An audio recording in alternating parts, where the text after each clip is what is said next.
Part 2 of our exhibit on the Shroud of Turin and John Paul II profiles the work of Shroud researcher Dr. Gilbert Lavoie. Dr. Lavoie is an excellent example of a response to John Paul II's call to study the Shroud with attention to the sensibilities of believers and without bias. Or in John Paul II's words, study the Shroud without pre-established positions that take for granted results that are not such. In other words, employ your scientific methodology, draw your conclusions, and then step back and evaluate those conclusions in the light of Scripture and tradition. For over 40 years, Dr. Lavoie employed his expertise in internal medicine and forensic science to study the blood marks and the image on the shroud. As you may know, forensic science studies evidence of a crime to see how the crime unfolded, including the victim of a violent death, such as Jesus Christ. So it's particularly pertinent for studying the blood marks on the shroud and the image on the shroud. Gilbert Lavoie concluded that the blood marks on the shroud are true blood and consistent with the pattern of one who had been crucified. He concluded that the image on the shroud is of a man upright and lifted up off the ground. And he concluded that John the Evangelist understood this image and wrote about it indirectly in his gospel. Let's see then how Dr. Lavoie arrived at his conclusions. Here you see a magnified image of one part of the shroud containing blood and another part of the shroud where we find the image. The blood on the shroud is true blood. It's not paint or dye, which we don't find on the shroud. It's soaked through the shroud to the back. By contrast, the image is made of yellowed fibers. Fibers at the very top part of the thread. Now, light, heat, and acid can cause yellowing of fibers, but no one has ever been able to use such factors to reproduce an image of this sort. There's no dye or paint or any other kind of artistic medium on the image itself.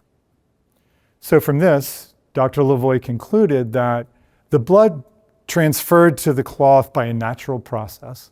The image, by contrast, there's no scientific explanation of how the image appeared on the shroud.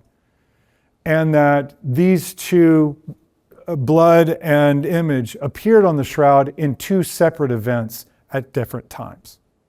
Using forensic methods, Dr. Lavoie also concluded that the blood marks on the shroud correspond to Jesus' passion. In the Gospels we read, "Then Pilate took Jesus and had him flogged." A Roman whip consisted of a handle, straps, and pieces of lead or bone that were affixed to the end of those straps. And that produced a dumbbell-shaped wound on the person's back. This is a magnified image of the back image, and you can see those dumbbell-shaped marks. Also, the blood marks on the head seem to be puncture wounds that could have been the result of the crown of thorns. On the image of Jesus' arms, we see blood flowing down from a wound below the wrist.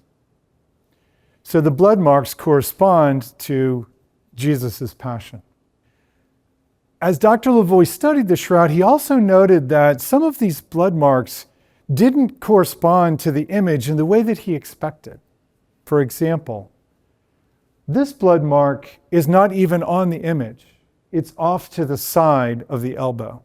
In order to try to understand how this happened, Dr. Lavoie designed a kind of experiment, a safe one involving a volunteer, in order to verify that when someone suffering crucifixion pushed themselves up as they did in order to breathe, they ended up in this position, where blood would flow from the wrist down the arm and collect at the elbow. From this, Dr. Lavoie reasoned that when Jesus was laid in burial and they tucked the cloth around his body, part of that cloth came in contact with the back of his elbow, leaving this blood mark. The blood marks on the head are up in the hair, and Dr. Lavoie wondered if that was correct. So he designed another experiment in which he traced the blood marks on a piece of tracing paper, cut out those blood marks, put it on the head of a volunteer, and painted the blood marks on the volunteer, and found that they fall on the forehead, the temples, and the cheeks. From this, he supposed that when the shroud was tucked around Jesus' head, the shroud came in contact with those blood marks and transferred to the cloth. When Dr. Lavoie was running these experiments, he tripped across a rather surprising finding. When he photographed his volunteer, at one point he was sitting at his kitchen table. And he noticed that the negative of the upright volunteer looked more like the image of the face on the shroud than the same volunteer lying down. The way that the shadow falls in the eye sockets and under the lips and under the nose better resemble the face on the image of the shroud than that of the volunteer lying down. So Dr. Lavoie began to wonder, perhaps this image formed on the shroud when Jesus was upright after the resurrection. Also, Dr. Lavoie noticed that Jesus had long hair, and this hair is falling down around his shoulders, which you wouldn't expect. If Jesus were lying in burial, the hair would be flowing back.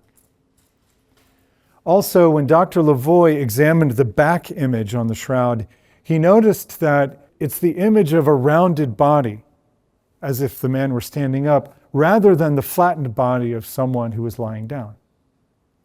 So from this, Gilbert Lavoie determined that the image is that of an upright man. Then when Dr. Lavoie looked at the full image of the shroud, he noticed Jesus' feet are pointing down. Not like our feet, which are flat because we're standing. And from that, Dr. Lavoie reasoned that Jesus is not only upright, but also lifted up above the ground. Now, forensic science can tell us how blood marks transferred to a cloth and seem to be or consistent with the pattern of a crucified man. Forensic science can also examine closely an image and understand if that image is upright or if we're looking at someone lying down.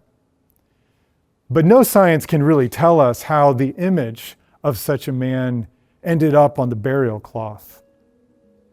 The event that produced that kind of image, it falls outside of our ordinary understanding of time and space. It's a supernatural event of the kind that we read about in Scripture. So let's continue and see how Dr. Lavoie investigated Scripture to try to understand better the image that he saw on the Shroud of Turin.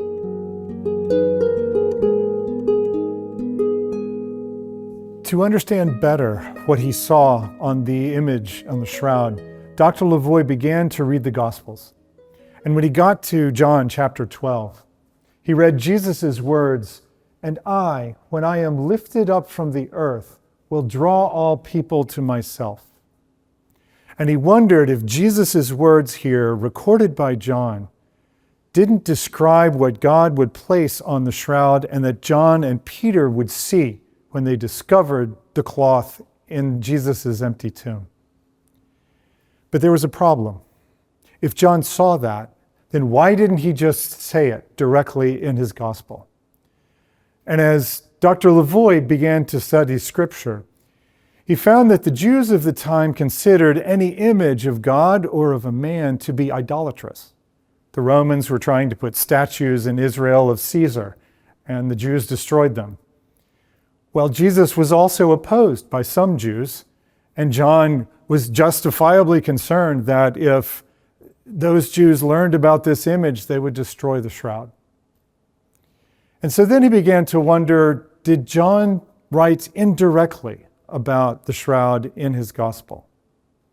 Remember when Jesus threw the money changers out of the temple? Immediately after he did that, some Jewish leaders approached him and asked about his authority. They said, "What sign can you show us for doing this?" And Jesus responded, "Destroy this temple, and in 3 days I will raise it up." Well, he was speaking about the temple of his body, not the Jerusalem temple. And so Gilbert Lavoie wonders then, is Jesus giving us words that will help his disciples later on to recognize his body raised up in the image of the shroud at the resurrection? Also, Dr. Lavoie noticed that when John describes the scene of the crucifixion, he describes in detail the wounds and the blood marks that are found on the shroud, the scourging, the crown of thorns, the foot wounds, the hand wounds, and finally the side wound. So that when his disciples later on have the shroud in hand, they see the blood marks and they see the image. They recognize this as the shroud of Jesus. In this brief overview, I've tried to give you an understanding of how Dr. Lavoie came to the conclusion that the blood marks on the shroud are consistent with Jesus' passion. Blood marks on the back from the scourging, from the crown of thorns, from the crucifixion, the nail marks in the hands and the feet.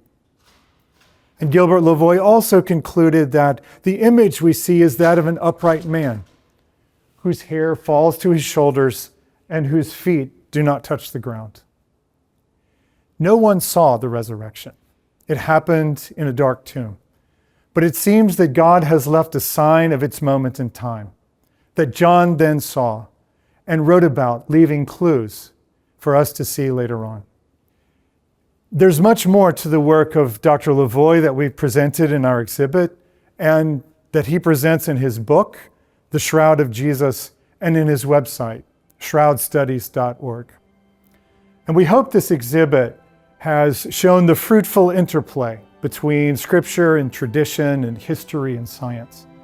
And we also hope that this exhibit will inspire other researchers to put their own expertise at the service of faith and at the service of religious truth. Because it is religious truth that teaches us, in John Paul II's words, to believe in God's love, the greatest gift to humanity, and to flee from sin, the greatest misfortune in history.